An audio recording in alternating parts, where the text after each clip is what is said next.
Yo, what's up guys? Coach Nate, I'm the owner at Steel Strength Training. I've got 10 plus years of changing client lives through strength training, nutrition, and accountability. And today we're gonna be talking about a concept that completely revolutionizes the way that my clients at Steel Strength Training train. And this is a concept that has blown the minds of trainers that I've spoken with over the years. Now, I got this concept from a guy named Jim Windler. He was a very big influence on my training style. He wrote the program 531. He's got a ton of great articles. I read a lot of his stuff 15 years ago. So anyway, we're going to talk about training muscles versus movements, both the concept and the journey. So the concept, the idea of training muscles versus movements, what in the world does that even mean? Well, let's talk about movements first. So when you're training a movement versus a muscle, when you're training a movement, the goal, of course, number one, is good form. We always want to use good form so you're safe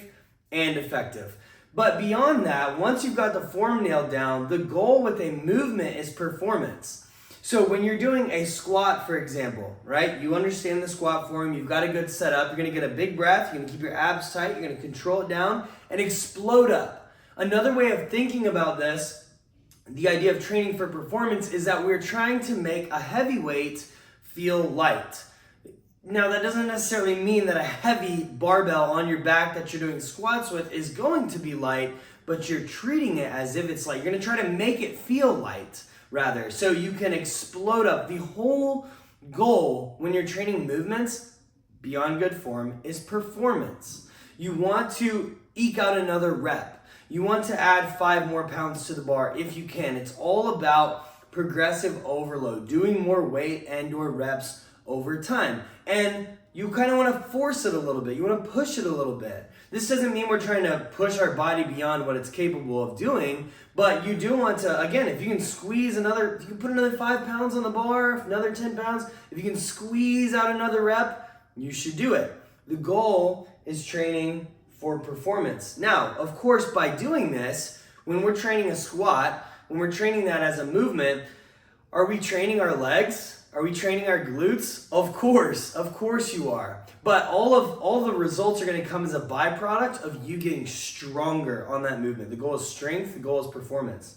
Now on the other hand, we've got training muscles. Now again, it sounds like a silly thing because every time you do an exercise, you're training a movement and you're training muscles. But again, it's just the concept of how you approach a lift. So here it's performance and it's strength.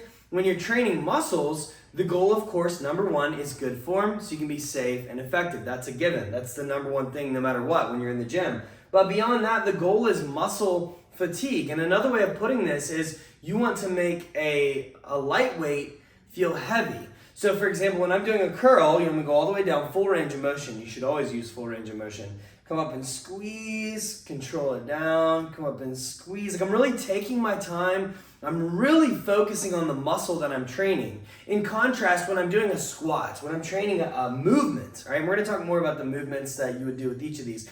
But when you're training a movement, I'm not thinking like, oh, let me squeeze my quads on the way up from a squat. Let me squeeze my, no. The goal is control it down, explode up. You're focusing on the movement itself. With the muscle, you're focusing on the muscle that's working. So of course you're doing the movement, you're doing the curl, you're doing the tricep extension, but the whole focus with muscles is you're focusing on the muscle. You're trying to create fatigue in that muscle. All right? Now both of these, the sets are, you're doing hard sets, you're taking these close to failure, within 2 or 3 reps shy of failure, sometimes going all the way to failure. But the way you get there is different. With this, it's through a heavy load. It's through exploding up and trying to make a heavy weight feel light. With this, it's like you're trying to get close to failure by making a light load feel heavy. Hopefully I'm making sense here. Now, we've got this split up into different categories, okay? A lot of times you'll hear the concept main lift and assistance lift. So main lifts are usually your squat, bench, deadlift, and shoulder press, which are done with the barbell typically. And these are trained for strength, trained for performance. And then you've got assistance lifts. Well, I've gone one step further and split it into 3 categories. We've got our main or primary lifts. Same thing, I haven't done anything new here. Squat, deadlift, bench press, and press, which is the shoulder press. And then we have secondary and tertiary lifts, okay? So primary lifts are almost always done with a barbell, unless you can't use a barbell on these, and they are trained almost exclusively, good form across the board on all of these guys. I won't say it again, but you gotta use good form. That's the number one. But they're trained almost exclusively for performance. The goal is to get stronger, to add more weight to the bar, to do more weight and or reps over time. That's the main benefit of these. And these movements are very conducive to being trained hard and heavy. They're actually very, very safe and effective when you train them hard and heavy. Now, then we have our secondary lifts. These are usually compound movements. Compound meaning you're training multiple muscles. You're using multiple joints at one time, as opposed to an isolation movement like a curl, where you're only moving generally at one joint, training one set of muscles. So the secondary lifts are basically anything that kind of mimics a main lift, but it's not a main lift. So for example, instead of bench press, we've got a dumbbell bench press or push-ups. You've got dumbbell rows and pull-ups. You've got Bulgarian split squats and lunges instead of, maybe squats. You could also throw goblet squats over here. Even front squats over here. Hip thrusts, RDLs instead of your deadlift. Like they kind of mimic those main lifts. They're compound movements. You can still train them pretty hard and heavy, but they're not typically going to be trained as heavy as you would your primary lifts. And then of course we have our tertiary. These are the fun ones. Curls, tricep extensions, lateral raises, ab work, leg curls, leg extensions, things like that. Now, here's the deal. Main lifts and primary lifts, you're pretty much always going to train these like movements. The goal is strength and performance. Tertiary lifts, like you're not going to be trying to curl as much weight as you possibly can. I used to do that when I was 16, but I wouldn't recommend it. It's not a good idea. Those movements are not very safe when trained like super, super heavy like you would these. Maybe it seems counterintuitive, but actually like heavy squats and deadlifts are going to be much safer than doing like crazy heavy curls. You're much better off doing, again, training them like muscles. So you're trying to make a lightweight feel heavy. All right. So primary lifts, train them like movements. Tertiary lifts, train them like muscles. Secondary lifts, these are like a hybrid. You could go either way, but typically we take a combo of both. So for example, when I'm doing a bench press, big breath, control it down, explode up.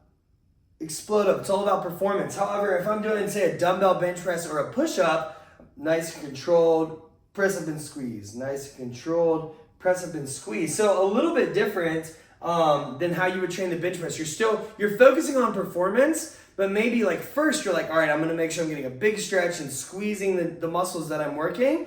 And then on top of that, we're going to be driving for performance. Whereas with a curl, I'm like, look, we're going to add some weight over time eventually, but I'm just going to take my time here, make sure I'm really frying my bicep, nice and controlled both ways, and get close to failure just by, again, making that lightweight feel heavy, all right? If you will get really specific with your movements, I think you will find that you will get much, much better results.